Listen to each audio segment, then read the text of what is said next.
Ils ont choisi de mixer le foot et le roller. Au club Easy Riders de Ponto, un des attaquants, Veasna, tente parfois le coup du sombrero. Pas facile à réaliser sur des roulettes, voilà comment il fait. Alors bienvenue au roller soccer, je vais vous présenter aujourd'hui un geste que j'apprécie, le coup du sombrero.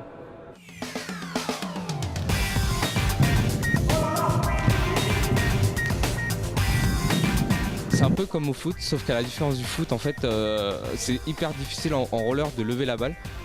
Et soit elle rebondit, et dans ce cas-là, on fait un coup du sombrero tout simplement en tapant comme au foot.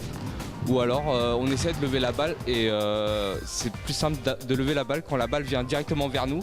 On a juste à essayer de lever la balle en inclinant un petit peu le pied. Elle va se lever et là, dans ce cas-là, on peut enchaîner après avec le coup du sombrero.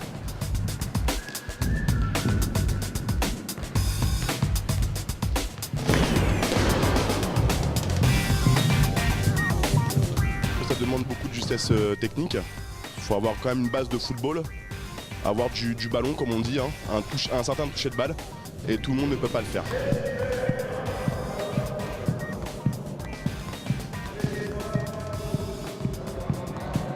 On apprend ce geste avec plusieurs étapes.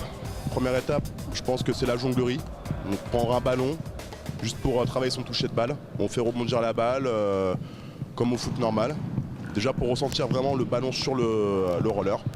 Et ensuite, c'est en situation, c'est en match, en fonction du ballon, de sa trajectoire. Mais c'est pas quelque chose qui se fait comme ça, c'est vraiment à l'instinct.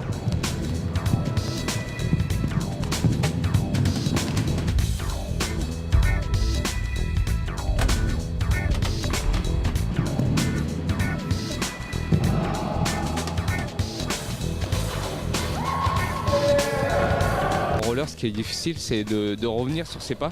Donc une fois le joueur qui est passé, on a tout le terrain devant nous.